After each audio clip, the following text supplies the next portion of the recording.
ಈ ವರಮಹಾಲಕ್ಷ್ಮಿ ಹಬ್ಬಕ್ಕೆ ಅಥವಾ ಬೇರೆ ಸಮಾರಂಭಕ್ಕೆ ಮನೆಗೆ ಅತಿಥಿಗಳು ನೆಂಟರಿಷ್ಟರು ಬಂದಾಗ ಈ ಸ್ವೀಟನ್ನು 1 2 3 4 ರೂಲ್ಸಲ್ಲೇ ರೆಡಿ ಮಾಡಿ. ಈ ಸ್ವೀಟನ್ನು ಹೇಗೆ ಮಾಡೋದು ಅಂತ ಮುಂದೆ ವಿಡಿಯೋದಲ್ಲಿ ತಿಳಿಸ್ಕೊಟ್ಟಿದ್ದೀನಿ. ಹಾಗೆ ನನ್ನ ಚಾನಲ್ಗೆ ಸ್ವಾಗತ. ಮೊದಲ ಒಂದು ಬಾಣಲೆಯಲ್ಲಿ ಈ 1 ಕಪ್ ತುಪ್ಪವನ್ನು ತಗೋತಾ ಇದ್ದೀನಿ. ಅಂದರೆ ಸೇಮ್ ಕಪ್ಪು ನಾನು ಎಲ್ಲ ಇದಕ್ಕೆ ಯೂಸ್ ಮಾಡ್ತಾ ಇದ್ದೇನೆ.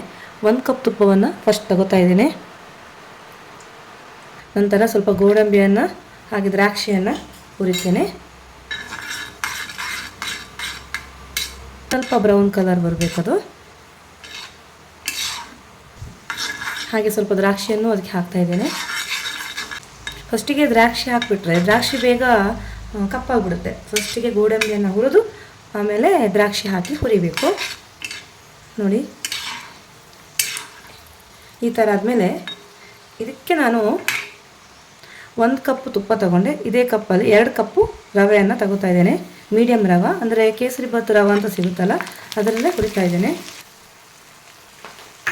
ಈ ಕಪ್ಪಲ್ಲಿ 2 ಕಪ್ ರವೆ ಹಾಕಿದೆ. 1 ಕಪ್ ಫಸ್ಟಿಗೆ ತುಪ್ಪ ಹಾಕಿದೆ. ಈಗ ಇದೇ ಕಪ್ಪಲ್ಲಿ 2 ಕಪ್ ರವೆ ಮೀಡಿಯಮ್ ರವೆ ಹಾಕ್ಕೊಂಡು ಹುರಿತಾ ಇದ್ದೇನೆ. ಸೊ ಹೆಚ್ಚಿನವರಿಗೆ ಕೇಸರಿ ಬಾತ್ ರವೆ ಗೊತ್ತಿರ್ತದೆ. ಇದು ನೀವು ಈ ಥರ 1 2 3 4 ರೂಲ್ಸ್ ಮೆಥಡ್ ಫಾಲೋ ಮಾಡಿಕೊಂಡು ಕೇಸರಿ ಬಾತ್ ಮಾಡಿದರೆ ನೀಟಾಗಿ ಬರುತ್ತೆ. ಸೊ ಇದು ಯಾರಿಗೆ ಕೇಸರಿ ಬಾತ್ ಮಾಡಲಿಕ್ಕೆ ಅಷ್ಟೆಲ್ಲ ಬರೋದಿಲ್ಲ ಹಾಗೂ ಬಿಗಿನರ್ ಕಲಿಯೋರು ಆಗಿದ್ದರೆ ಅವರಿಗೆ ಈ ಮಾಹಿತಿ ತುಂಬ ಉಪಯೋಗವಾಗಬಹುದು. ಕೇಸರಿ ಬಾತ್ ಯಾವ ಥರ ಮಾಡೋದು ಅಂತ ಈಸಿಯಾಗಿ ನೆನಪಿಟ್ಕೊಂಡು ಈಸಿಯಾಗಿ ಮಾಡ್ಬೋದು. ಸ್ವಲ್ಪ ಪರಿಮಳ ಬರೋವರೆಗೂ ಮೀಡಿಯಮ್ ಫ್ಲೇಮಲ್ಲಿ ಹುರಿತಾ ಇದ್ದೇನೆ. ನೋಡಿ ಸ್ವಲ್ಪ ಲೈಟಾಗಿ ಬ್ರೌನಾಗಿ ಪರಿಮಳ ಬರುತ್ತೆ. ಆವಾಗ ನಾವು ನೀರು ಮತ್ತು ಸಕ್ಕರೆಯನ್ನು ಸೇರಿಸಬೇಕು. ಅದಕ್ಕೂ ನಾನು ಎಷ್ಟೆಷ್ಟು ಕ್ವಾಂಟಿಟಿಯಲ್ಲಿ ಸೇರಿಸಬೇಕು ಅಂತ ಮುಂದೆ ಹೇಳ್ತಾ ಹೋಗ್ತೀನಿ. ಸೊ ವಿಡಿಯೋವನ್ನು ಸ್ಕಿಪ್ ಮಾಡಿದ್ರೆ ಕೊನೆವರೆಗೂ ಹಾಗೆ ನೋಡ್ತಾ ಹೋಗಿ. ಮೀಡಿಯಮ್ ರವೆಯಲ್ಲಿ ಕೇಸರಿ ಬಾತನ್ನು ಮಾಡಿದರೆ ತುಂಬ ಚೆನ್ನಾಗಿ ಆಗುತ್ತದೆ. ಸೊ ಗೊತ್ತಾಗ್ತದೆ ಉಪ್ಪಿಟ್ಟು ರವೆಗಿಂತ ಸ್ವಲ್ಪ ಸಣ್ಣ ಸಣ್ಣದಾಗಿರ್ತದೆ. ಅಥವಾ ನೀವು ಅಂಗಡಿಯಲ್ಲಿ ತಗೊಳ್ಳುವಾಗ ಕೇಸರಿ ಬಾತ್ ಮಾಡೋ ರವೆ ಕೊಡಿ ಹೇಳಿದ್ರೆ ಅವರೇ ಕೊಟ್ಬಿಡ್ತಾರೆ ಮೀಡಿಯಮ್ ಸೈಜ್ ರವೆನ. ಈಗ 2 ಕಪ್ ರವೆ ತೊಗೊಂಡಿದ್ದೀನಲ್ಲ, ಹಾಗೆ 4 ಕಪ್ಪು ನೀರನ್ನು ಬಿಸಿಗಿಟ್ಟಿದ್ದೀನಿ. ಅದು ಕುದಿ ಬಂದ ಮೇಲೆ ಇದಕ್ಕೆ ನಾವು ಸೇರಿಸಬೇಕು.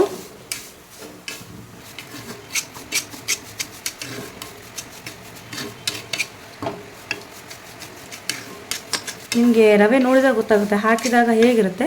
ಸೊ ಹುರಿದ್ಮೇಲೆ ಸ್ವಲ್ಪ ಡಿಫ್ರೆಂಟಾಗಿ ಲೈಟಾಗಿ ಬ್ರೌನ್ ಕಲರ್ ಕಾಣಿಸುತ್ತೆ. ಇದೀಗ ಆಗಿದೆ. ಇದಕ್ಕೆ ನಾವೀಗ ಬಿಸಿನೀರನ್ನು ಆ್ಯಡ್ ಮಾಡಬೇಕು. ಇದೇ ಅಳತೆಯಲ್ಲಿ 4 ಕಪ್ ನೀರನ್ನು ಬಿಸಿ ನೀರನ್ನು ಹಾಕ್ತಾಯಿದ್ದೀನಿ.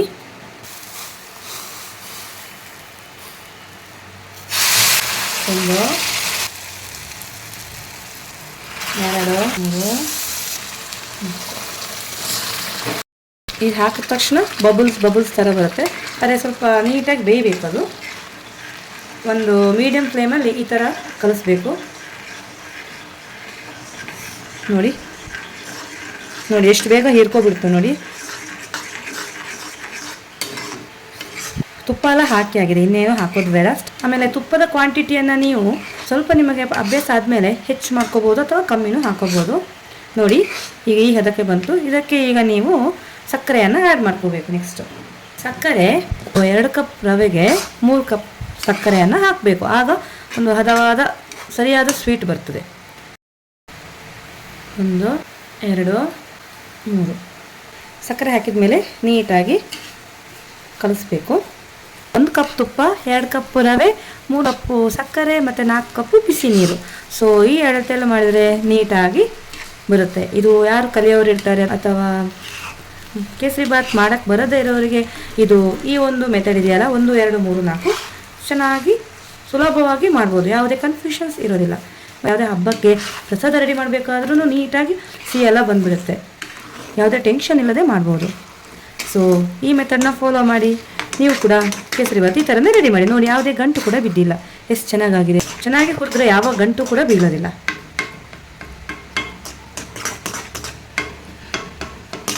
ಸ್ವಲ್ಪ ಕಲರ್ ಬರಬೇಕು. ಆ ಸಕ್ಕರೆ ಪಾಕ ನೀಟಾಗಿ ಮೆಲ್ಟ್ ಆಗಬೇಕು. ಸ್ವಲ್ಪ ಕಲರ್ ಪುಡಿಯನ್ನು ಸೇರಿಸ್ತಾ ಇದ್ದೀನಿ.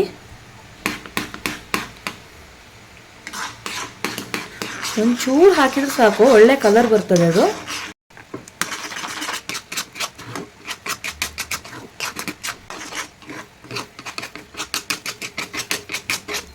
ಆದಷ್ಟು ಹೀಗೆ ಕೈ ಆಡ್ತಾ ಇರಬೇಕು. ಮೀಡಿಯಮ್ ಫ್ಲೇಮಲ್ಲೇ ಕೈ ಆಡ್ತಾ ಇದ್ದೀನಿ ನೋಡಿ. ಅದು ಈ ಥರ ಬಿಡುತ್ತೆ, ತಳ ಬಿಡುತ್ತೆ ನೋಡಿ. ತಳ ಬಿಟ್ಟರೆ ಆಗ್ತಾ ಬಂತು ಅಂತ ಅರ್ಥ. ಇನ್ನು ಸ್ವಲ್ಪ ಹೊತ್ತು ಮಾಡಬೇಕು. ಕೊನೆಗೆ ಸ್ವಲ್ಪ ಏಲಕ್ಕಿ ಪೌಡ್ರ್ ಸೇರಿಸ್ತಾ ಇದ್ದೀನಿ ನೋಡಿ. ಆಯಿತು, ಈಗ ಎಷ್ಟು ನೀಟಾಗಿ ತಳ ಬಿಡ್ತಾ ಇದೆ ನೋಡಿ, ಅಷ್ಟೆಲ್ಲ ಅಂಟ್ತಾ ಇಲ್ಲ ನೋಡಿ. ಈ ಥರ ಎದ್ದು ಬರಬೇಕು. ಸೊ ಈ ಥರ ಇಷ್ಟು ಗಟ್ಟಿ ಆದರೆ ಸಾಕು ನೋಡಿ. ನಿಮ್ಗೆ ಅಷ್ಟು ಟೆಕ್ಸ್ಚರ್ ನೋಡಿದ್ರೆ ಗೊತ್ತಾಗುತ್ತೆ. ಗ್ಯಾಸ್ ಆಫ್ ಮಾಡಬೇಕು ನೋಡಿ. ನಾನು ಹೇಳಿದ ಮೆಥಡಲ್ಲೇ ಫಾಲೋ ಮಾಡಿ, ನೀಟಾಗಿ ಕೇಸರಿ ಭಾತ್ ರೆಡಿ ಆಗುತ್ತೆ. ಯಾರ್ಯಾರು ಅತಿಥಿಗಳು ಬಂದಾಗ ಅಥವಾ ಫಂಕ್ಷನ್ಸ್ ಹಬ್ಬ ಹರಿದಿನಗಳಲ್ಲಿ ನಿಶ್ಚಿಂತೆಯಿಂದ ಯಾವುದೇ ಕನ್ಫ್ಯೂಷನ್ಸ್ ಇಲ್ಲದೆ ಈ ಕೇಸರಿ ಭಾತನ್ನು ರೆಡಿ ಮಾಡಬಹುದು. ಸುಮ್ಮನೆ ಹಾಗೆ ಗಾರ್ನಿಷಿಂಗ್ ಮಾಡಿರೋದು ವಿಡಿಯೋಕ್ಕೆ. ಸೈಡಲ್ಲಿ ಪೋರ್ಕಲ್ಲಿ ಮಾಡಿರೋ ಡಿಸೈನು ಸ್ವಲ್ಪ ಚೆನ್ನಾಗಿ ಕಾಣಲಿ ಅಂತೇಳಿ. ಕೇಸರಿ ಭಾತ್ ಅಥವಾ ಶೀರಾ ಇದು. ನೀವು ಒಂದ್ಸಲ ಟ್ರೈ ಮಾಡಿ. ಸೊ ಈ ವಿಡಿಯೋ ಇಷ್ಟ ಆಗಿದ್ರೆ ಲೈಕ್, ಶೇರ್, ಸಬ್ಸ್ಕ್ರೈಬ್ ಮಾಡೋದನ್ನ ಮಾತ್ರ ಬರೀಬೇಡಿ.